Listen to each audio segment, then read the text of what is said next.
দুর্যোগের কারণে দুর্যোগ সৃষ্টি হওয়ার মানে এই জলবায়ু পরিবর্তনের জন্য যে পলিথিন বিভিন্ন চুলার কারণে যে সমস্যার সৃষ্টি হয়, উহার কারণে যে জলবায়ুর পরিবর্তন হয়, ওই সংক্রান্ত প্রকল্প কর্তৃক আয়োজিত হয়।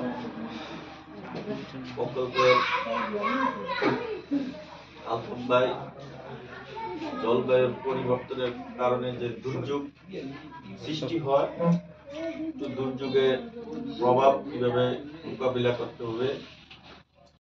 আমরা বাচ্চা কাচ্চা সর না ধরা তো লাগবে তো এখানে একটা ট্রেনিং রুম আপা দিদি বসেন না স্যার একটা যে তিনটা বিষয়ের উপরে চারটা বিষয়ের উপরে গুরুত্ব দিচ্ছি। একটা হলো জেন্ডার সংবেদনশীল দুর্যোগের যে বিষয়টা আমরা সকাল থেকে আলোচনা করেছি, এই বিষয়গুলো উদ্ভাবন করতে পারছেন যে আমরা কিন্তু ব্যক্তি জীবনে আমাদের কাজে আসবে, আমাদের পারিবারিক জীবনে কাজে আসবে, আমাদের সমাজ জীবনে এই বিষয়গুলা সকাল থেকে শুনছি এবং আপনাদের কাছ থেকে যখন ফিডব্যাক নিচ্ছি, যেমন এই মেম্বার ভাই শিল্লা ভাই অনেক চমৎকার করে উনি পুরা সারসংক্ষেপ আলোচনা করছেন।